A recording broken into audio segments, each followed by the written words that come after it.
Ay naku, dumaan ang isang araw sa buhay ko na walang saysay.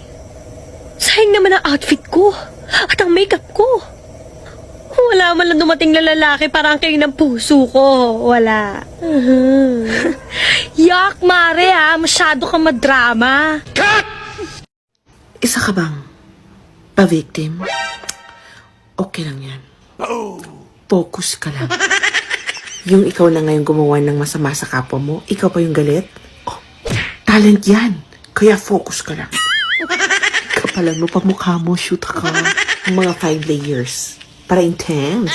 Pag pinost ka sa mga bagay na ginawa mo na di maganda sa kapwa mo, mag-post ka rin. Huwag kang makapatago. Kunwari, inapi ka rin. Pa-victim ka, remember?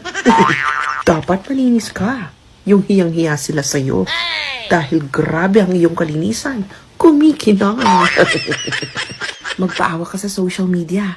Samahan mo pa ng, wala naman akong ginagawang masama. Diyos na ang bahala sa inyo. Para ka pani-paniwala.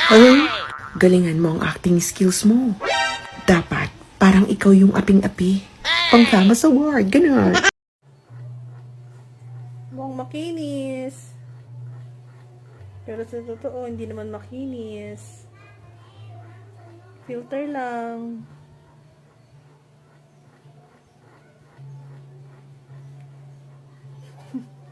Filter ka lang TikTok, ha?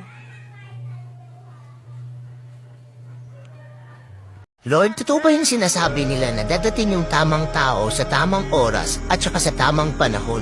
Eh bakit hanggang ngayon wala pa din? Bigay niyo na lang sa akin yung address tsaka yung pangalan. Ako na lang yung pupunta sa kanya, please. Kumanta ako doon sa karaoke ng mall. Ayun, palakpakan lahat.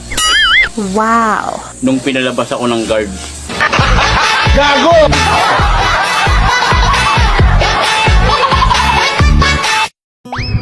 Yung ganda mo parang Yossi. Bakit? Kailangan pa ng filter.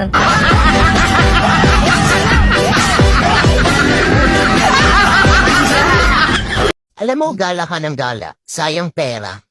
Bakit? Pera mo ba? Ito nga, sayang oxygen. Nagreklamo ba ako? Ano ang ating pambansang hayop? Ma'am, kuto! De, may W sa huli. Kuto! De, may sungay. Diyos ko po, demonyong kuto! Yung nagtatrending sa Facebook, inasal siya, matanda na, di ba? Yes. Bagat yung napangasawa niya. Oh, di ba? Sige, pagtulungan niyo. Belo nga, malala na yung hindi mapikit.